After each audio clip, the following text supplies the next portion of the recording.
Greetings, my Hey sister, how you doing? Did you know that you're beautiful, beautiful? Hey sister, there ain't no choosing. Did you know that you're beautiful, beautiful?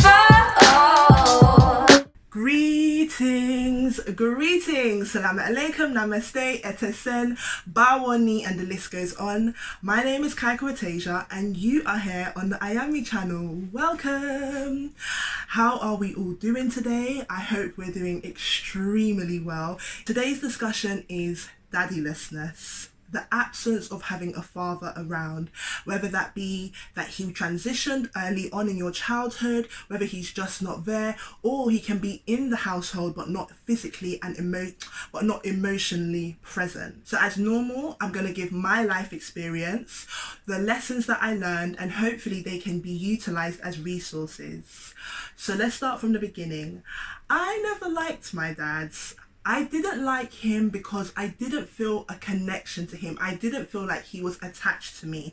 And for some reason, I felt like he didn't want me. He made it he made it clear because he was so open in his favoriting towards my brother.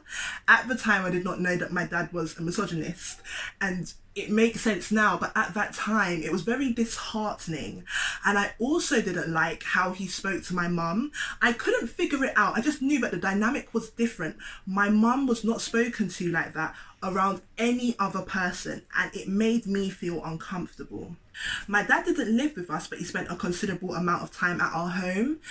And I remember at 7, there was a huge disagreement. He shut that door, the house rattled, and I knew that he wasn't coming back. It was like an end of a chapter.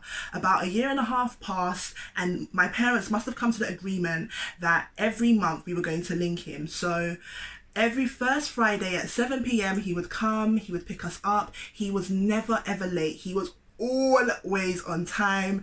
When we used to go with him, we would either like stay with our siblings, have movie nights, do lots of general quizzes, just normal like fun stuff, play games, Monopoly, chess, donkey. And then I stopped wanting to go.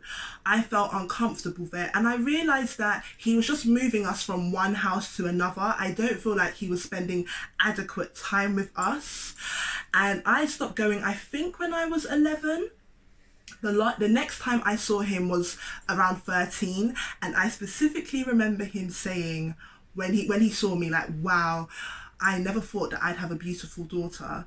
And it was so impactful. It was like an explosion.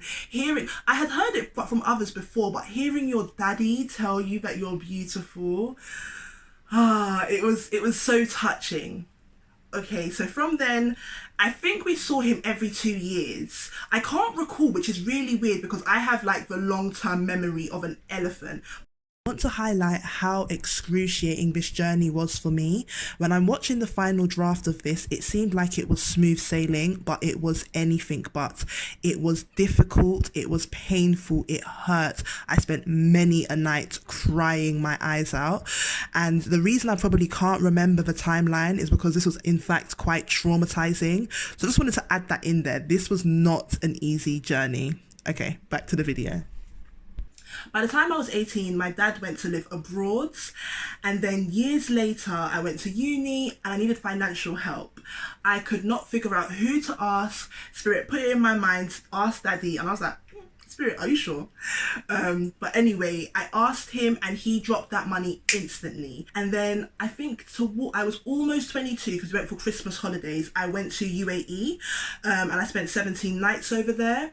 My spiritual teacher advised me beforehand, don't have no expectations. But I didn't have any because for the most part, I felt like our relationship was the best that it could be. So I went over there, just open to the experience, and I was really amazed. My dad and I had a lot of conversation. I'm talking about conversation starting in the evening over dinner, ending up us going to get McDonald's breakfasts. That happened a few times actually, and we really learnt each other. We learnt each other's thoughts, philosophies. We spent a considerable amount of time debating and, you know, what's your thoughts on this, what's your thoughts on that. For the most part, we don't agree on many things, but it's really interesting though, because I can be honest, I see him in me. I can definitely see that. My desire, it's not so much now, but my desire to like debate and get my point across and argue, it definitely stems from my dad. From then, I think every year he was coming to the UK and we saw each other during the summer. For the last 3 years, I haven't seen him. So now let's move on to the emotional cycle. When I was younger, it was heartbreaking. I didn't understand why I did not have the dynamic with my dad that you see in the movies.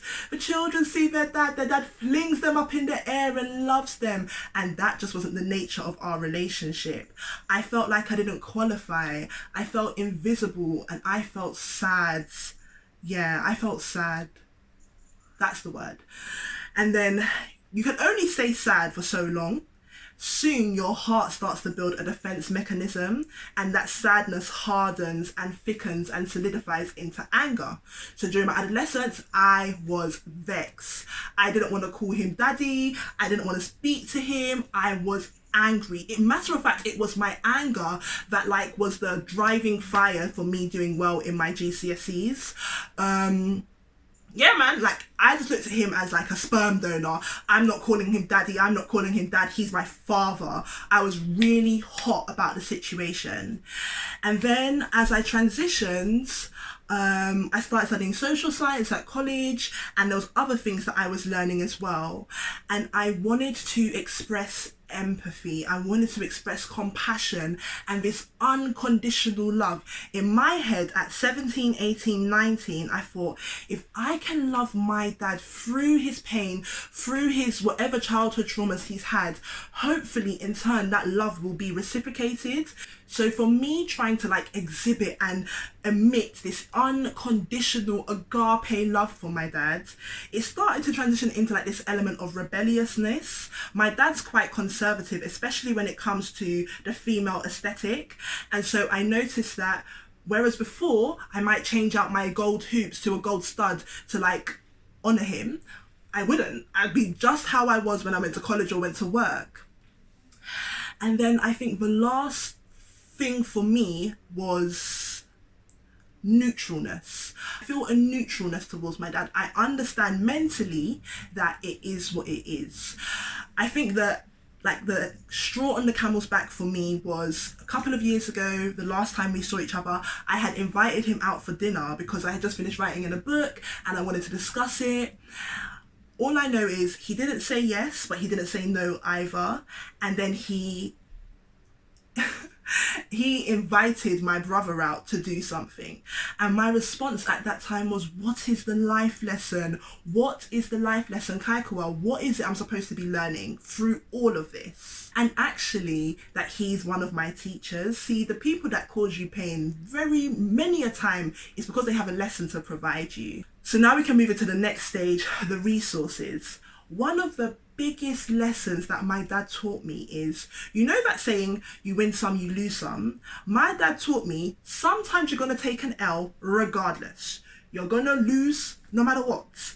The best option is to take the loss that allows for your integrity, allows for some element of dignity. You can't consistently offer yourself up, offer your heart, and be mentally mindless and clueless to who it is that you're offering your love.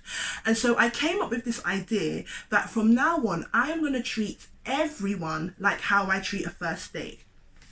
What I mean by that is, because you don't have a particular connection to the person opposing you on the table, you don't think, oh, I have to excuse that they said this and I have to excuse that they said that. If it don't feel good, if you don't like how they brush their hair, if you don't like their cologne, you leave. After that date, you leave. And that's like the same tactic that I have to have with my dad. The issue was I kept on giving my dad family vouchers. You're my family, and so I'm going to tolerate this again, and again and again. Even though you're hurting me, even though I feel uncomfortable, even though I'm crying, even though I'm having to question myself, because you're my family, I'm going to give you a voucher. Bob Marley says, it's not verbatim, but essentially he says that everyone's going to get on your nerves, everyone's going to give you bun. You have to decide who it is that will give you bun.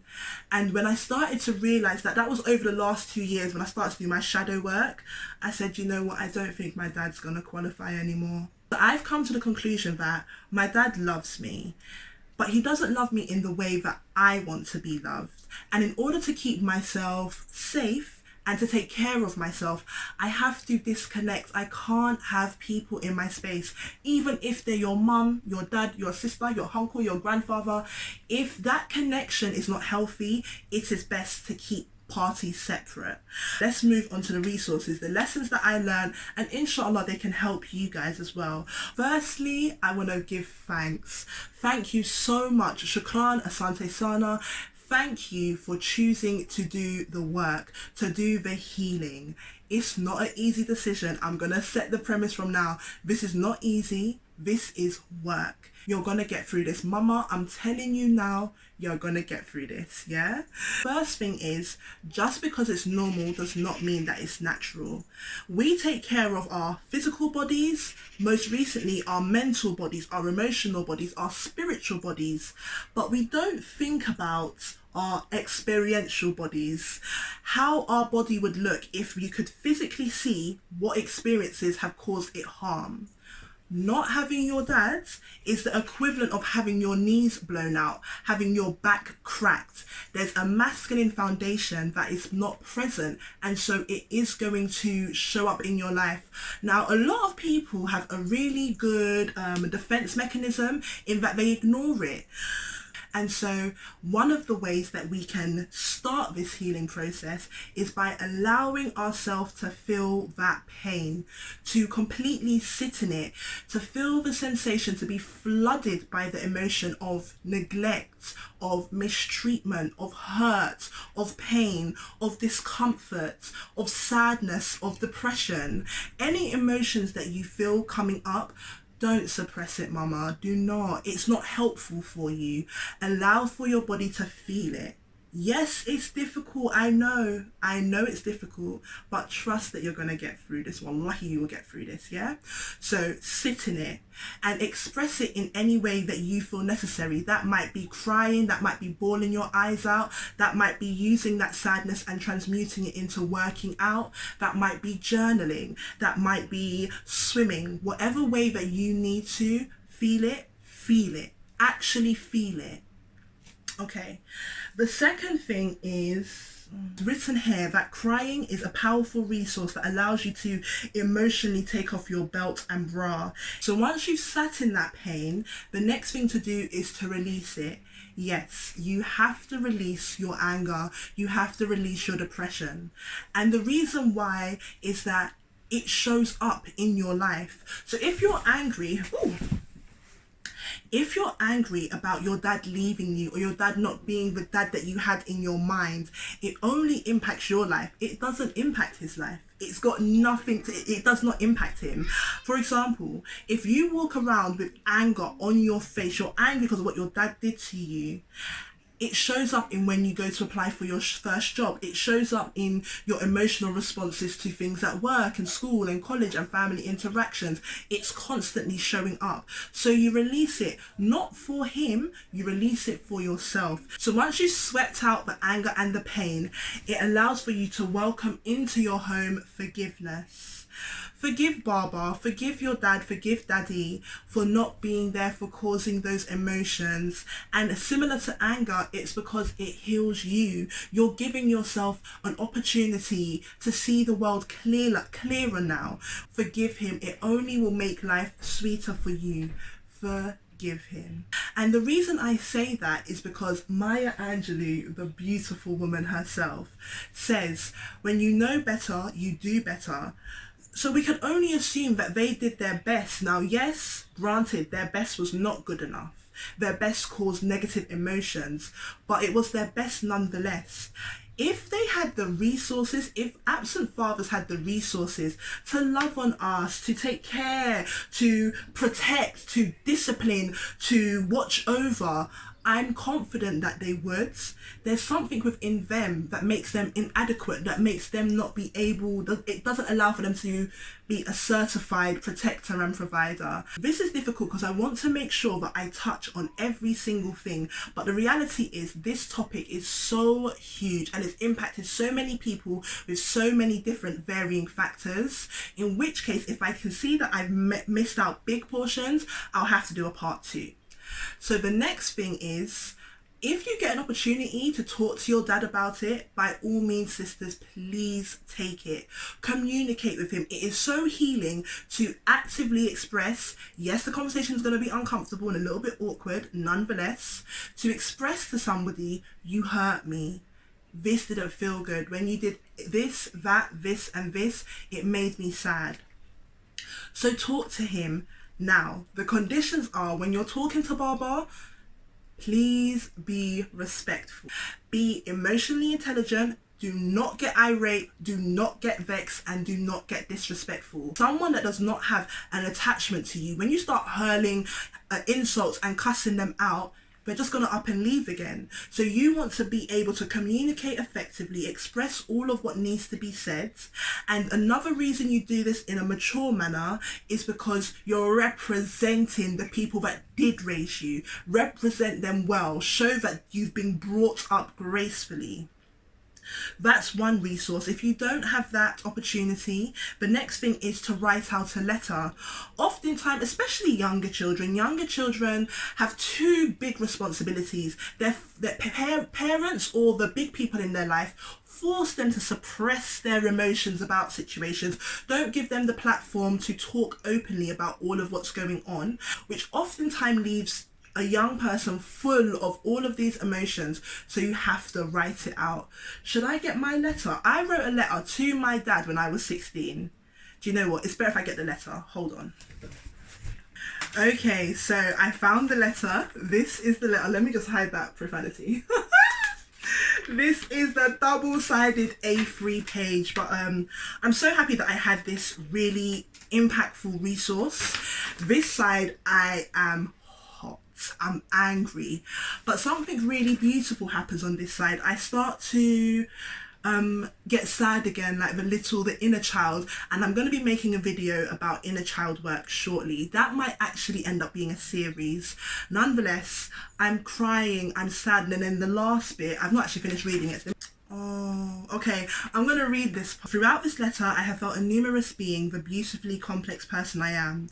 Initially, I was fuming, mad, angry, happy, spiteful, upset, and disgusted.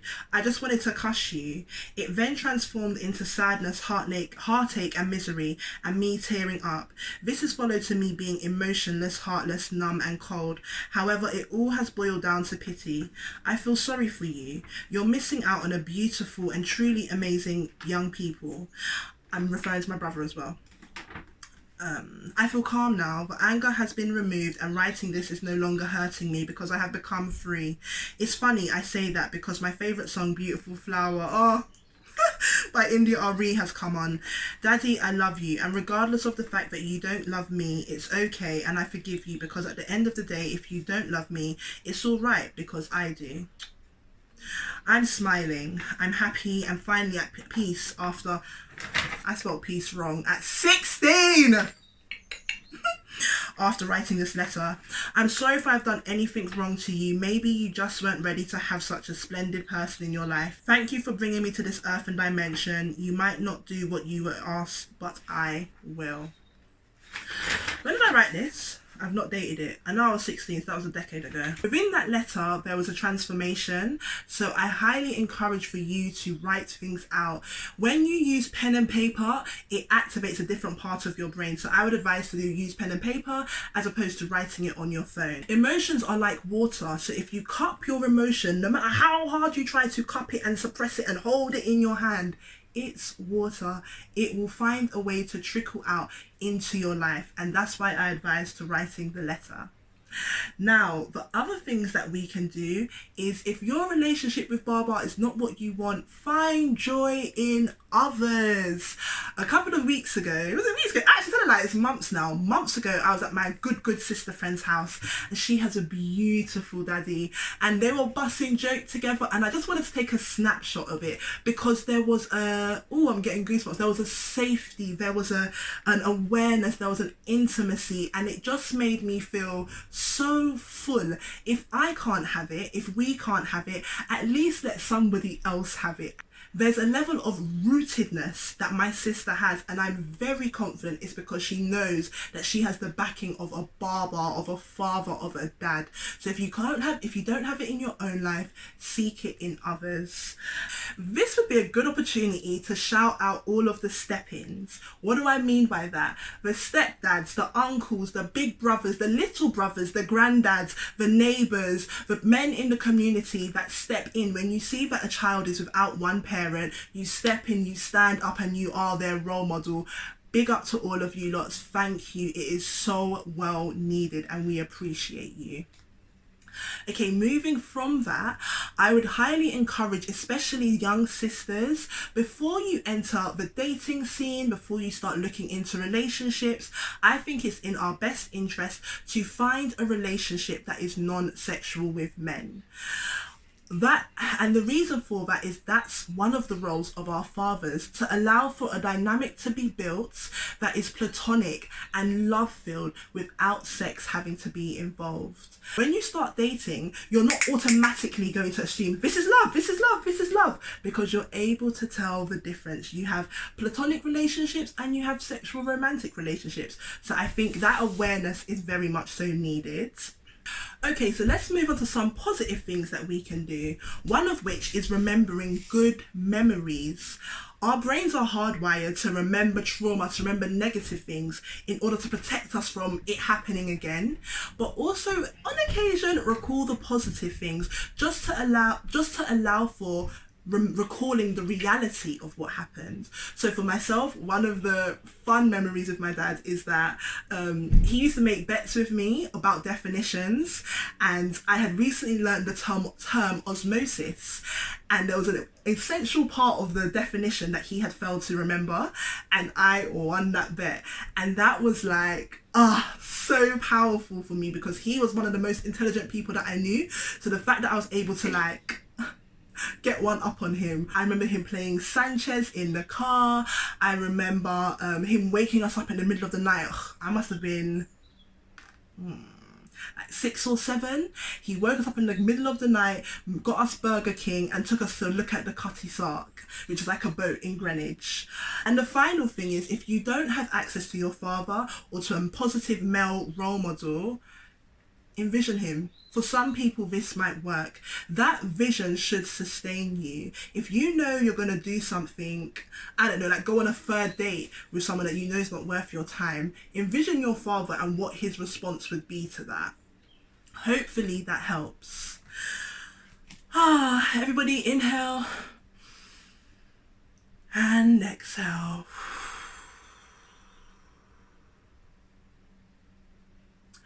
Do seek therapy if needed. Do seek counselling. Do seek the advice and wisdom of others. And also take time, my love. Give yourself grace. This is not going to be a one-day affair. It's not, I'm going to do the work and I'm going to be healed. For many people, this takes years. There are people, most likely in your family, there are people that you know that are still walking with this pain till this day. So the fact that you have decided to do this work, gratitude, gratitude, gratitude, gratitude. Good for you. Alrighty then, please like, comment, share and subscribe. Share this with people that need it. Share this with people that can add to this, and it will allow for discussions to be had amongst families. That was my intention. With that being said, bless up, bless up, bless up, bless up, bless up. Take care. You've got this. You've got this. And Eyeame in everything.